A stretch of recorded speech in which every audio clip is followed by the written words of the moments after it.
bersama dengan keluarga kami, bersama dengan sahabat-sahabat kami datang ke tahta-Mu yang Maha Kudus. Berbicaralah kepada masing-masing kami Tuhan. Kami lapar, kami haus, kami rindu, supaya tanah hati kami ditaburi oleh kebenaran firman-Mu. Dan kami mau buka hati kami seperti tanah yang subur, supaya benih kebenaran firman-Mu boleh berbuah lebat dalam kehidupan kami. Berbicaralah kepada kami ya Tuhan.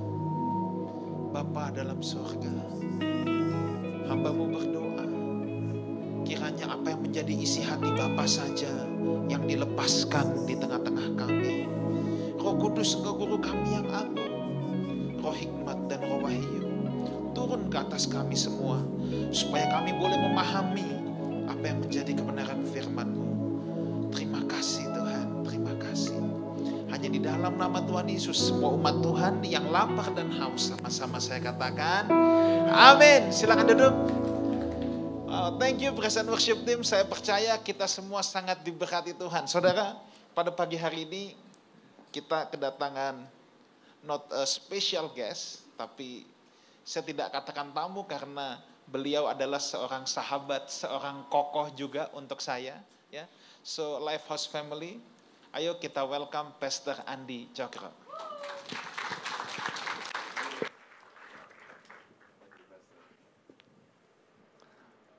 Wow, so good.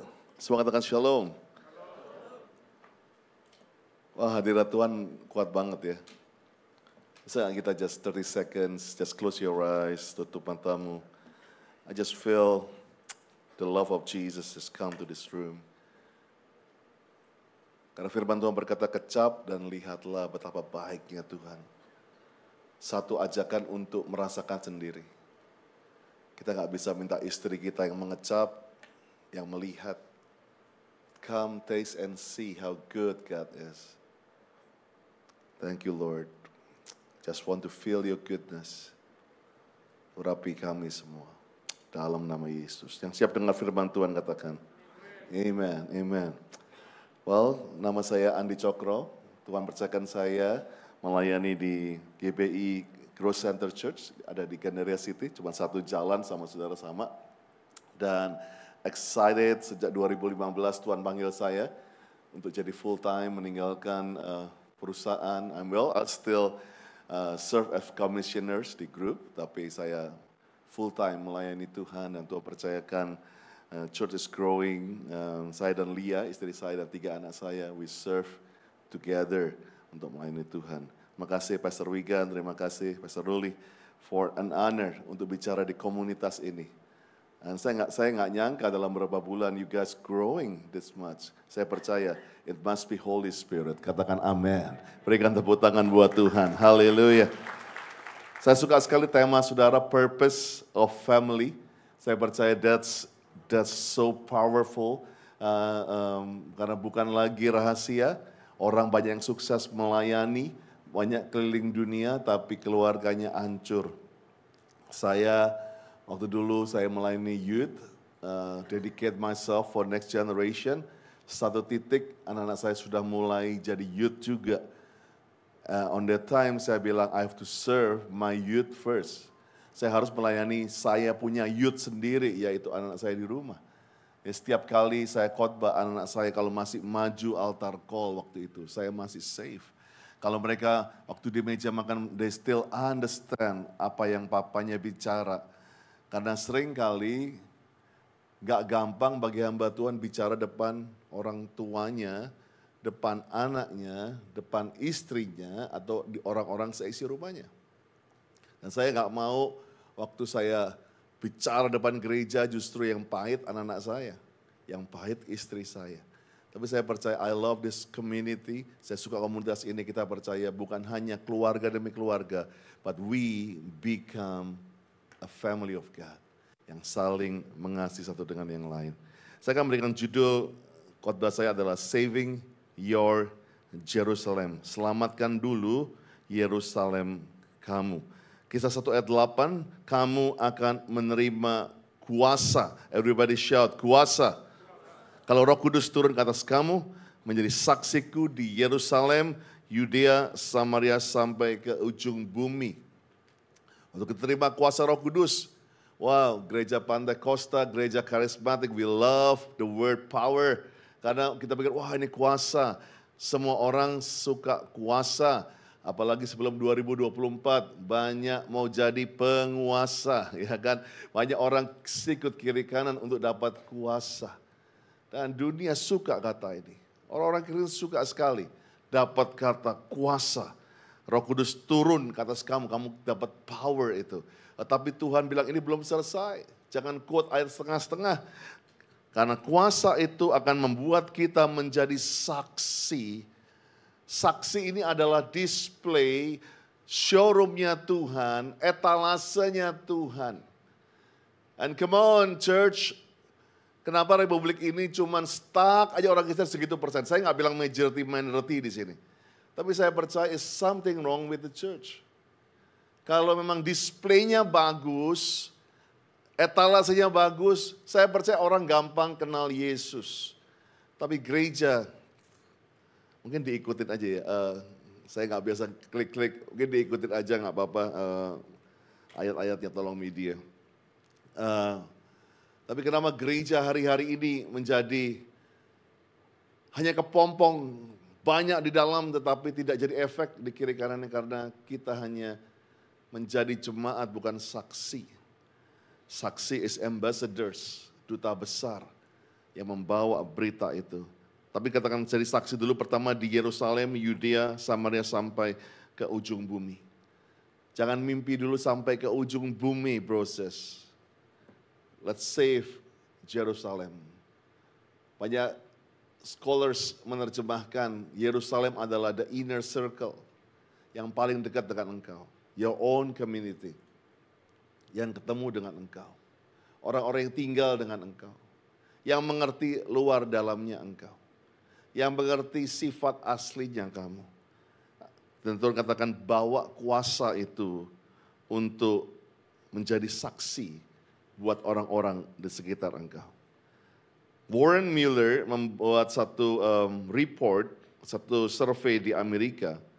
Kalau kedua orang tua itu selamat dan datang ke gereja secara reguler, maka buat anak-anaknya hidup dalam iman, itu statistik mengatakan 72% chance anak-anak itu akan tetap kuat dalam iman. Jadi kalau dua-duanya, papa, mama, itu ikut Tuhan, ke gereja secara rutin, baca Alkitab, berdoa, 72% statistik mengatakan anak-anak itu akan melanjutkan imannya. Tetapi kalau hanya ayah saja, ibunya nggak ada, maka persentasenya turun ke 55% chance mereka untuk bisa terus dalam iman kepada Tuhan Yesus. Tetapi waktu hanya ibu saja, kalau hanya single mother ataupun mungkin suaminya belum kenal Tuhan, if only a mother attend the church, maka persentase turun ke cuma 15%. That's why I love this church, belajar mengenai purpose of a family. Saya nggak bicara mengenai gender di sini. Attacking men. Kenapa Tuhan iblis attacking men? Iblis berusaha membuat kapten kapal itu, jenderal, kepala keluarga itu, nabi, imam, raja itu runtuh. Karena lihat, the next generation cuma chance-nya 15%. Kenapa Malaki bilang, ya hati bapak kembali kepada anak, hati anak kembali kepada bapak. So berbahagialah hari ini istri-istri yang walaupun suamimu mungkin harus dipaksa, mungkin dengan cemberut mendengarkan khotbah ini, tapi sikut mereka, I love you baby, katakan. Karena saya percaya kalau ada suami-suami di sini, your family is so blessed. Berikan tepuk tangan buat Tuhan, haleluya.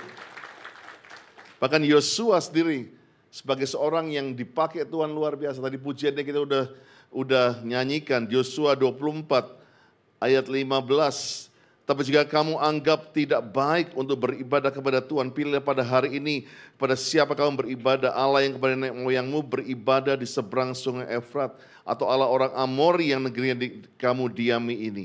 Tetapi aku dan seisi rumahku. Yang C ya, tetapi aku dan seisi rumahku, kami akan beribadah kepada Tuhan. Yosua dipakai Tuhan. No doubt, Yosua adalah successors-nya Musa. Dipakai untuk mengalahkan 21 raja-raja, tetapi di tengah perjalanan rohaninya, dia berkata, aku dan seisi rumahku akan beribadah kepada Tuhan. Bahkan waktu kepala penjara diselamatkan, maka di Kisah Rasul 16 ayat 30, kepala penjara itu mengantar Paulus keluar sambil berkata, Tuan, apakah yang aku harus perbuat supaya aku selamat? Jadi orang kepala penjara itu tanya, gimana caranya untuk selamat? Maka jawab daripada Paulus, percayalah kepada Tuhan Yesus Kristus dan engkau akan selamat. Tapi dia nggak berhenti di situ, dikatakan engkau dan seisi rumahmu. Bersyukurlah kalau engkau menjadi firstborn Christian. Engkau menjadi yang pertama di keluargamu. Engkau menjadi pembuka di keluargamu. I know it's not easy. Siapa di sini yang pertama di keluarganya kenal Tuhan? Boleh angkat tangan, boleh jujur, come on. Anybody? Yes, I know girl. Nggak gampang ya kan, seringkali kita diejekin, iman kita diuji, dibilang ada malaikat lewat, ada pendeta lewat ya. Di sekolah waktu kita di first, orang-orang yang kenal Tuhan, lagi doa makan tiba-tiba begitu melek, udah hilang nasi gorengnya ya kan.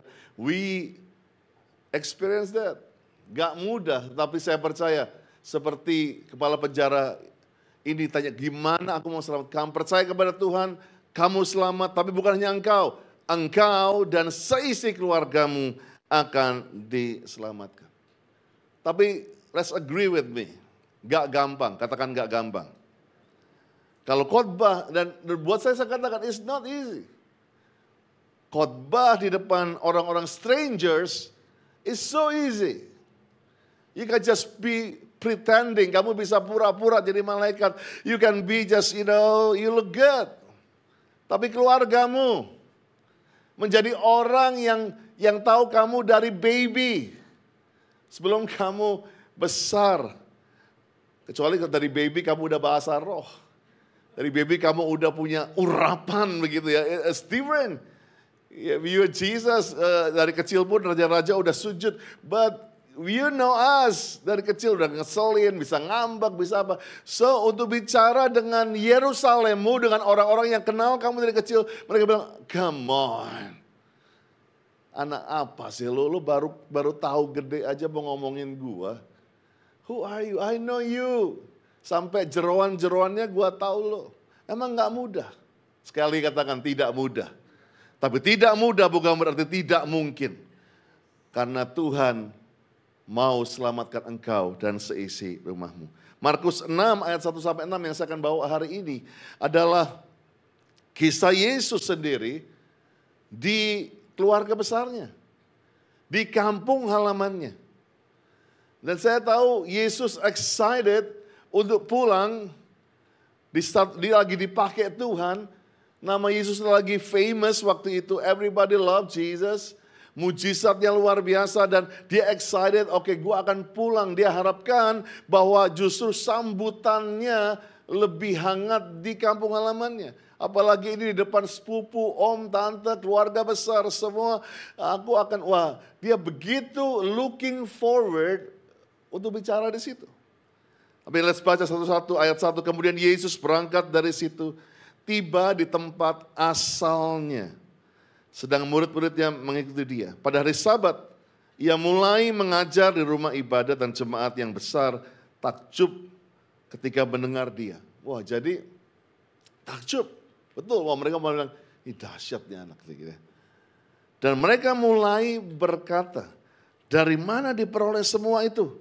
Hikmat apa pulakah yang diberikan kepadanya?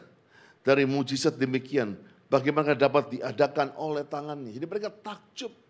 Wah, saya percaya mereka luar biasa sampai ada seorang tiba-tiba nyeletuk. Ini kan anak tukang kayu itu. Anaknya Maria. Saudara Yakobus. Saudaranya Yoses, Yudas, dan Simon. Bukankah saudara-saudaranya yang perempuan ada juga bersama kita di sini nih? Lalu, nah ini yang berikutnya. Lalu mereka kecewa dan menolak dia. It happened to Jesus. Yesus orang yang perfect banget. Jadi kalau hari ini kalian dikecewakan oleh keluarga kalian, bahkan ditolak. Ini di sini yang dicoret dari warisan. Oke, lu mau ikut agama lu, ikut sana. Lu bukan lagi bagian keluarga. You are not alone. Jesus dapat hal yang sama, katakan amin. Dia ditolak. Orang-orang kecewa sama dia. Maka Yesus berkata kepada mereka, seorang nabi dihormati di mana-mana kecuali di tempat asalnya sendiri. Di antara kaum keluarganya dan di rumahnya. Nah, ayat 5, this is Jesus saking dia bingungnya. Kenapa orang di keluarga ini emang gak mudah. Sehingga ayat 5, ia tidak dapat mengadakan satu mujizat pun di sana. Kecuali menyembuhkan beberapa orang sakit dengan meletakkan tangannya atas mereka. Dan ini ia merasa heran. Semua bilang heran. Ia merasa heran atas ketidakpercayaan mereka. Dia heran. Dia seperti ada kata dikatakan dia begitu syok. Bagaimana gak ada mujizat, bagaimana mereka tidak percaya. Cuman karena waktu mereka bilang, we know you. Sehingga hari ini, kalau engkau masih datang sendirian, engkau masih datang belum sama pasanganmu, belum sama keluargamu, don't give up. Because this firman hari ini akan memberikan hal bagaimana kita boleh menyelamatkan Yerusalem kita. Bahkan Nehemia itu mengajarkan kita to fight for your family. Fight itu bukan hanya ya udahlah seenaknya Tuhan deh. No, we have to fight for our family. Waktu kamu dikecewakan, waktu kamu ditolak, what are you gonna do? Bukan kamu bilang, oh udahlah memang takdir lu di neraka, ya salah lu sendiri. It's not my fault, gue udah kasih tahu loh. No, let's fight for your husband. Amen. Let's fight for your children. Jangan hari ini udahlah anakku memang rusak, udahlah gue serahkan ke dia ke neraka. No, fasting, praying, have faith. Kalau next generation kamu pun bisa diselamatkan. Yang percaya katakan amen. Let's fight. Karena Nehemia berkata di Nehemia 4:14, ku amati semuanya, lalu aku bangun berdiri dan berkata kepada para pemuka dan para penguasa dan kepada orang lain, jangan kamu takut terhadap mereka. Ingatlah kepada Tuhan yang maha besar dan dahsyat dan berperanglah untuk saudaramu, untuk anak laki-laki, anak perempuanmu, untuk istrimu dan rumahmu. Memang konteks hari itu adalah membangun tembok perlindungan. Nehemia disuruh dan dia bilang waktu musuhnya banyak. Tapi dia bilang for the sake of your family, let's fight. Stand up. Sebelum kamu bangun tembok pertahanan untuk bisnismu, pelayananmu. Tapi biarlah itu berdasarkan cintamu untuk melihat keluargamu diselamatkan. Karena kita adalah the guardian of our family. Kita ini menjadi orang-orang yang dipanggil duluan untuk menjadi yang pertama dari bilangan yang banyak. 1 Timotius 5 ayat 8. Jika ada seorang tidak memeliharakan sanak saudaranya, apalagi seisi rumahnya, orang itu murtad dan lebih buruk dari orang yang tidak beriman. Wow.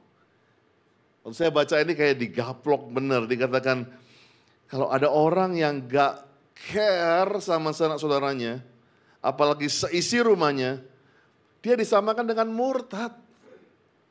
Lebih buruk lagi dia disamakan dengan orang yang tidak beriman. Gak care artinya udahlah, yang penting gue selamat, yang penting gue jalani aja. Tapi saya percaya hari ini,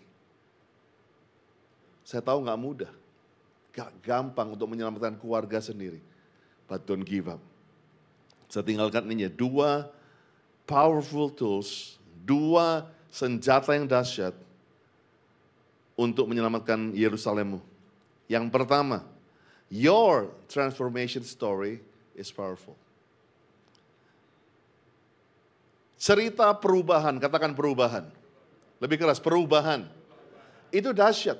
Jadi gini, waktu kamu datang ke keluargamu, jangan Yesus waktu itu pikir, oke, dia langsung pikir, suksesnya aku, diterimanya aku, waktu aku bisa buat mujizat, buat kesembuhan. Tapi buat keluarga kita, mereka nggak takjub dengan itu. Mereka nggak takjub dengan berapa banyak orang nonton YouTube khotbahmu. Berapa banyak orang tepuk tangan kau buat pelayananmu di cell group atau apapun. Bagaimana kesaksianmu, they don't care. Tapi yang mereka care adalah karena mereka tahu you from the beginning. Mereka tahu aslinya kamu, siapa kamu sebenarnya. Let's tell them the transformation story. Bahwa hidupku bukan yang lama, akulah ciptaan yang baru, yang lama sudah berlalu. Katakan amin. Show them. As simple as that. Karena perubahan itu khotbah yang paling luar biasa buat keluargamu. Masalahnya orang tidak berubah. Melayani di rumah tetap sama. Tetap marah, tetap pemarah, tetap paling yang gak sabar. Tetap menjadi orang yang kelihatan gak ada buahnya.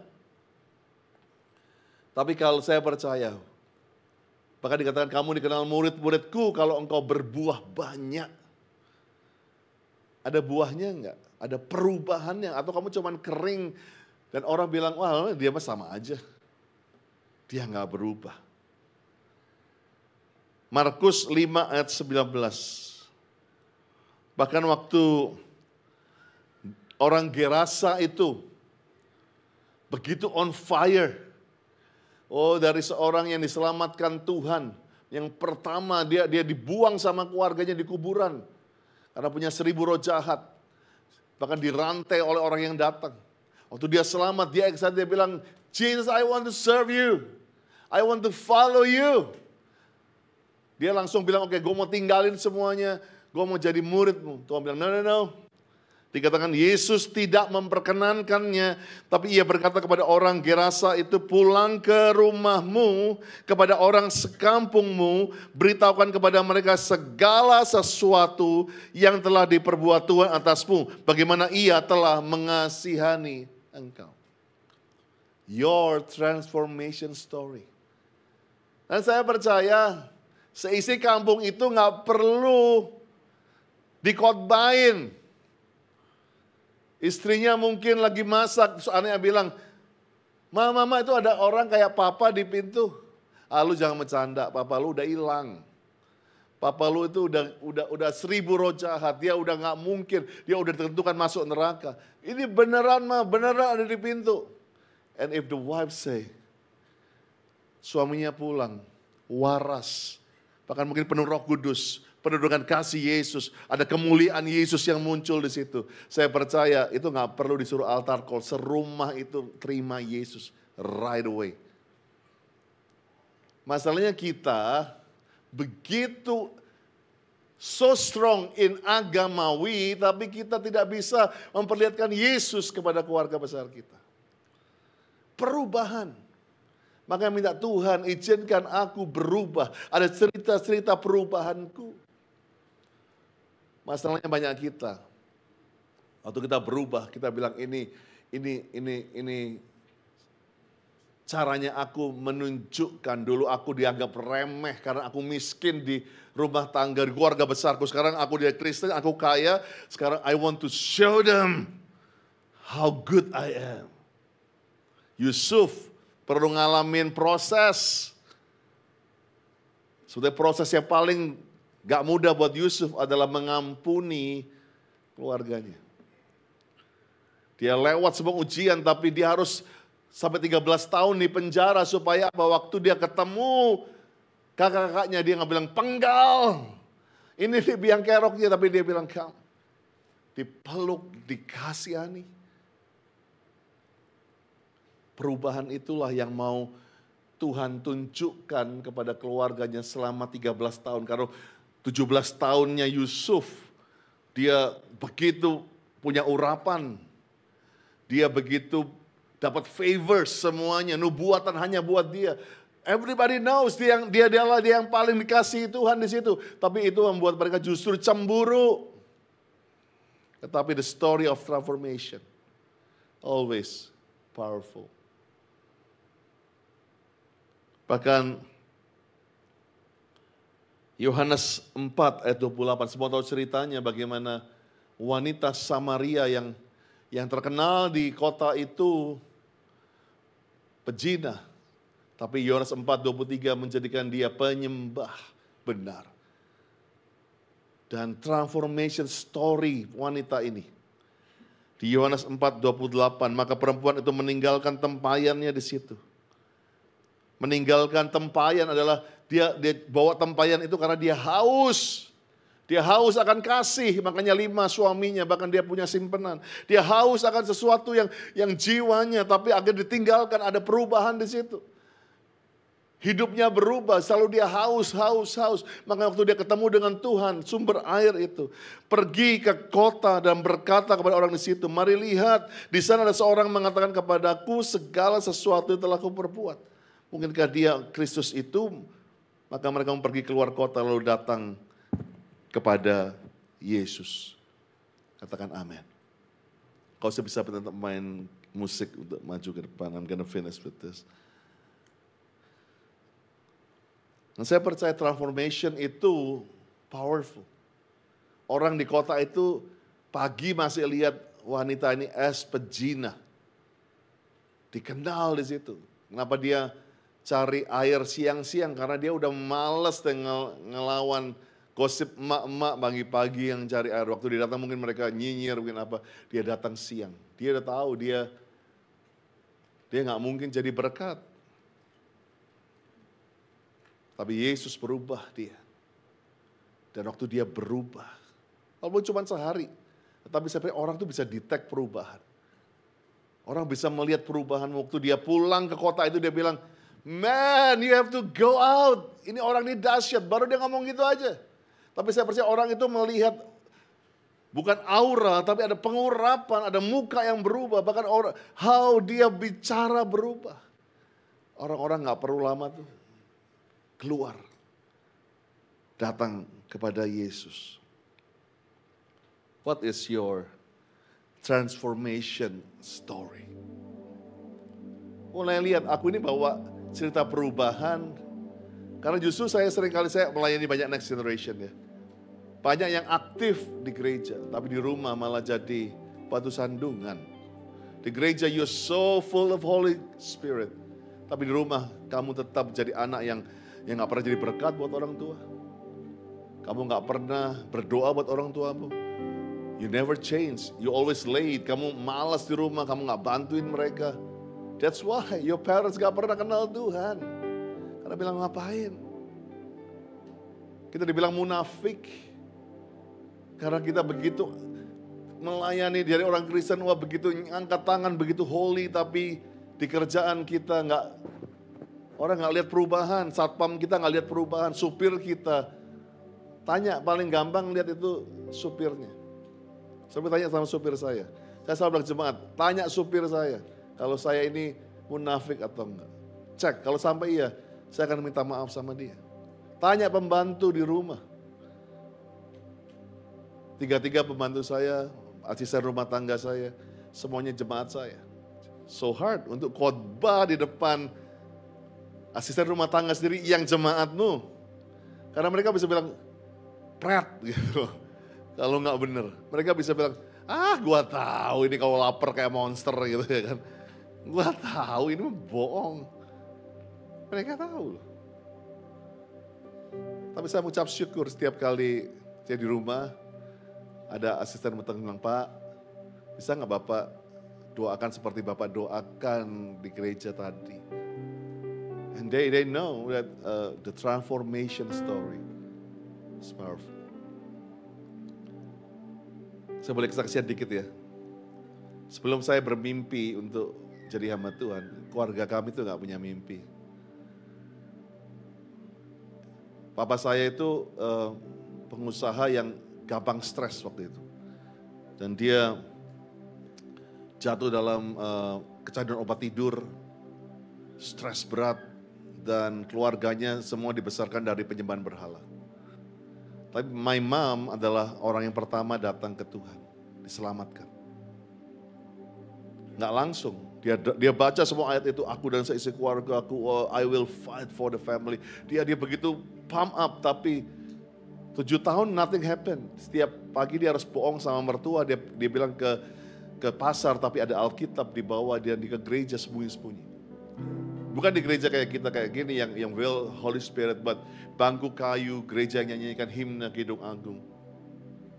Mama saya duduk di belakang dan dia dalam kan udah benar-benar udah hampir patah semangat. Dan dia bilang begini, Tuhan kalau boleh Tuhan, minggu depan suamiku ada di sebelahku.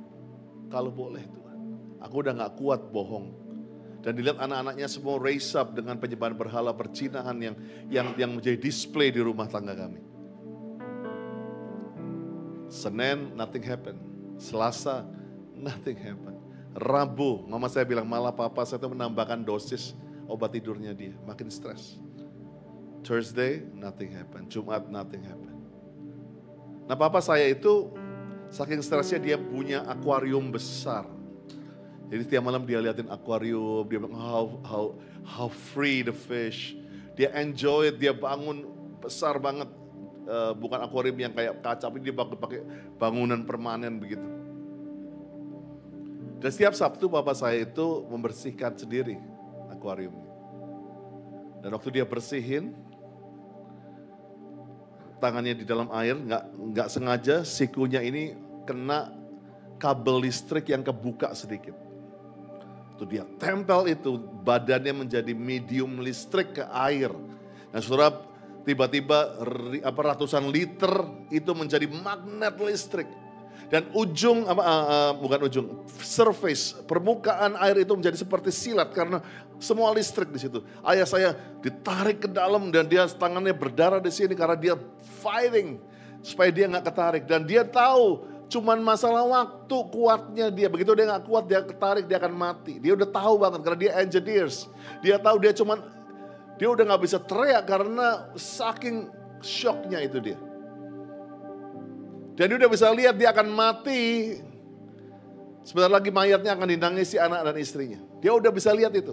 Tapi di tengah-tengah itu, di tengah dia nggak mengerti, no clue mengenai Tuhan.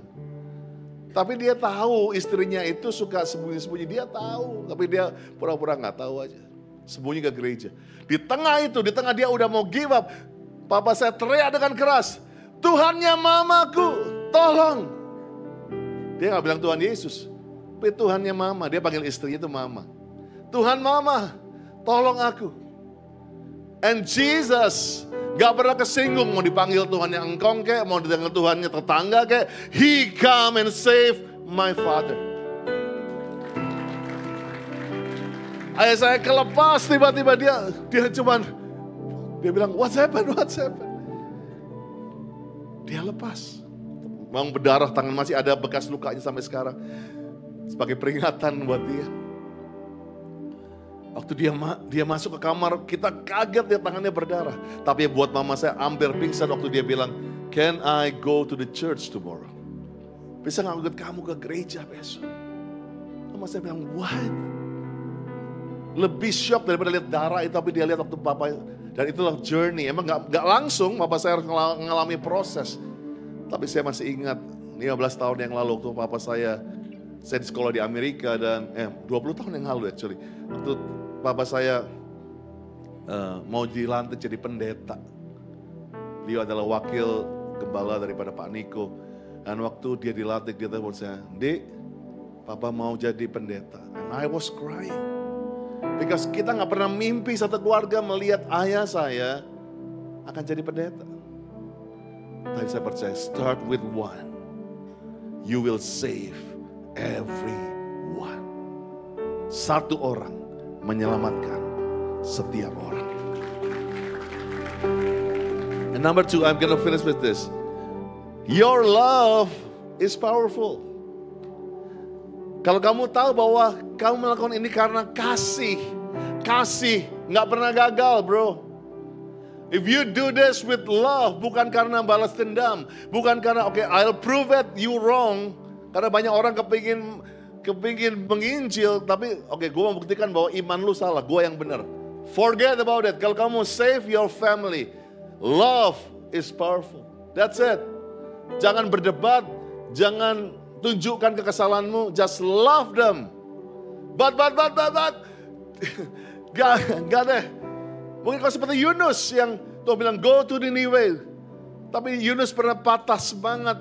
History of the Bible say Yunus pernah mengalami traumatik dengan orang-orang Nineveh.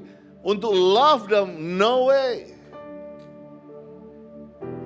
Hari ini mungkin kamu gak bisa love your family again. Karena seorang ibu pernah datang pada saya, dia baru bertobat, tapi suaminya belum. Dan dia ngelakuin semuanya. Dia baca Alkitab tiap hari, sampai akhirnya dia stop di 1 Korintus 13. Dan dia bilang, Pastor, no way, gue bisa mengasihi. Karena dia cuma bilang bahwa waktu dikatakan bahwa kasih itu sabar, murah hati, tidak cemburu, tidak megahkan diri, tidak melakukan yang tidak sopan, tidak mencari keuntungan diri sendiri, tidak pemarah, menyimpan kesalahan orang lain. Gak bisa.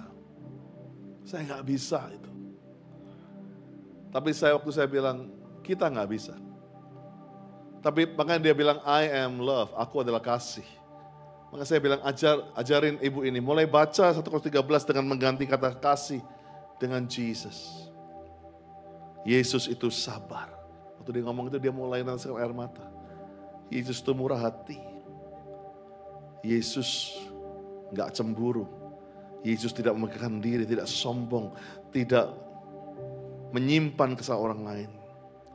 Yesus tidak bersuka cita karena ketidakadilan, tapi karena kebenaran. Kasih itu menutupi segala sesuatu, percaya segala sesuatu, mengharapkan segala sesuatu, sabar, menanggung segala sesuatu. Kasih tidak berkesudahan. Dan saya percaya, waktu saya ini Tuhan bilang sama saya, God is love. And love is crazy. Berapa saudara yang tahu bahwa kasih itu gila. Kasih itu membuat kita mau do anything buat orang yang kita kasih. But loving also is giving. Because God is so crazy in love with you. Belajar waktu kamu mengerti kasihnya Yesus yang begitu so crazy in love with us. Makanya dia bilang cerita Hosea Gomer. Itulah cerita mengenai aku dan kamu. Nah, Hosea adalah nabi Tuhan yang harus menikahi wanita sundal yang gak layak. Dia protes sama teman-teman bilang, love him. Ditinggalkan. Gomer menjadi pelacur kembali. Dan disitulah justru Tuhan membangunkan dia bilang, love her again. Marry her again. Dan sejarah mengatakan Gomer buruk rupa waktu Hosea itu menjemput dia. Dibeli dengan 15 shikal perak, yaitu harga yang waktu itu Gomer bahkan dilelang dengan kambing, hewan-hewan yang lain. 15 shikal perak itu bisa beli the whole, bisa beli semua yang dilelang itu. Tapi dibeli. Gomer bilang, come on Hosea. Dia bilang, kamu pasti mau ngerjain gua, lu pasti mau balas dendam, lu mau ingatin gua mengenai kesalahan setiap hari, lu pasti mau membuat gua sengsara, pasti lu mau siksa gua ya kan? No, I will not come back. But Hosea bilang, come on, come back. Karena Hosea 3 katakan, mandikanlah dia dengan firman. Dibawa pulang, dikasihi. And that's powerful. Emang love is crazy. But Jesus is so crazy in love. For God so loved the world. Ya bangkit berdiri sama-sama.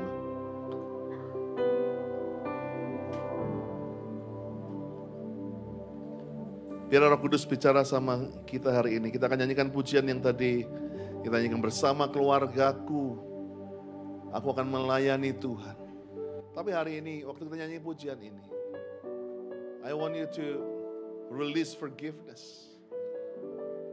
Kamu harus bisa mengasihi mereka. Berapa saudara pahit? Berapa saudara ngalami gak bisa lagi boro-boro berpuasa buat mereka. There's some history yang membuat engkau tidak bisa diberkat buat keluarga. Hari ini bereskan dengan Tuhan. Come on worshipers, nyanyikan pujian ini sekali lagi.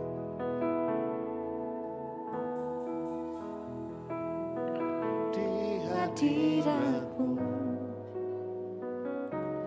dalam satu kasih dengan bersehati berjanji setia sampai akhir, hanya mengasihi Yesus. mengasihimu Tujuannya ngasih Yesus. Yesus.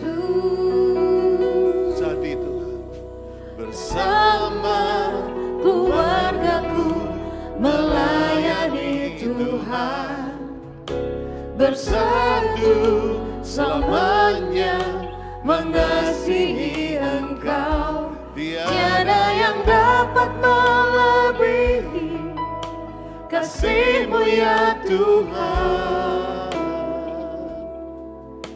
Bagi kami Engkau sekaya. saya bicara hari ini bukan karena saya perfect. Saya pernah jatuh. Jatuhnya bukannya belum bertobat. Lagi puncak-puncaknya melayanan. Saya pernah selingkuh. Hak buat Lia, istri saya, untuk meninggalkan saya. Tapi waktu itu Lia sedang baca mengenai kitab Yosua, aku memilih aku dan seisi keluargaku. Dan Lia waktu itu memilih untuk on my side, bukannya oposisi. Dia sakit, tapi dia bilang, I am with you. Dia menematkan diri setiap pagi berdoa buat saya. Waktu saya bilang, saya gak mungkin balik Lia. Saya gak mungkin melayani lagi. Karena saya tahu saya sudah jatuh sampai jurang itu. Tapi Lia bilang, that's okay. I choose in your side.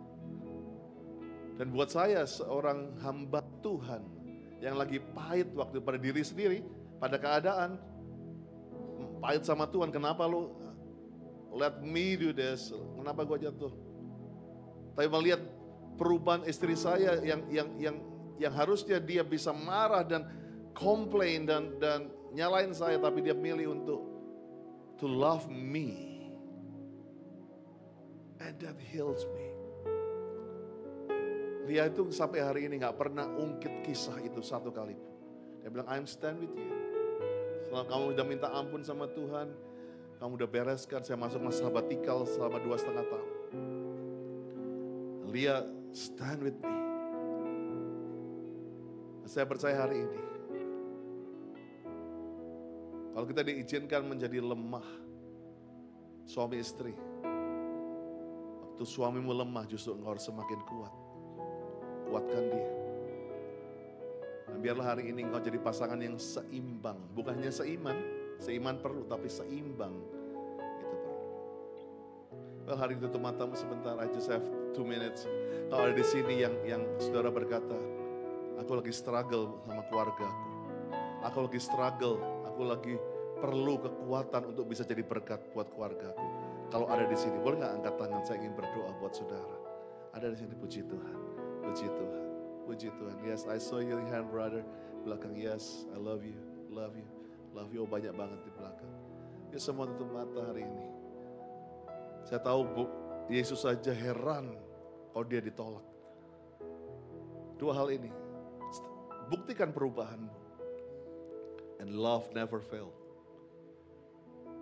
Bawa kasih kembali. Tuhan, aku berdoa saat ini. Aku percaya mujizat masih ada. Let us fight for the salvation of our family. Kami akan terus Tuhan berjuang. Kami gak akan giving them up. Kami gak akan menyerah Tuhan. Kami tahu ini waktunya. Kedatangan-Mu sudah sangat dekat. Beri kami kesempatan Tuhan. Beri kami kesempatan.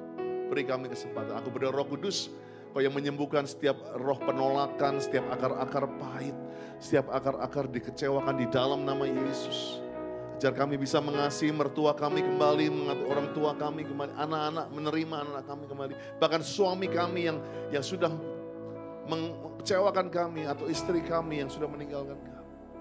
Terima kasih ya Tuhan. Firman-Mu selesai. Tapi kami percaya Engkau Allah yang luar biasa. Yuk kita berikan tepuk tangan bagi nama Tuhan.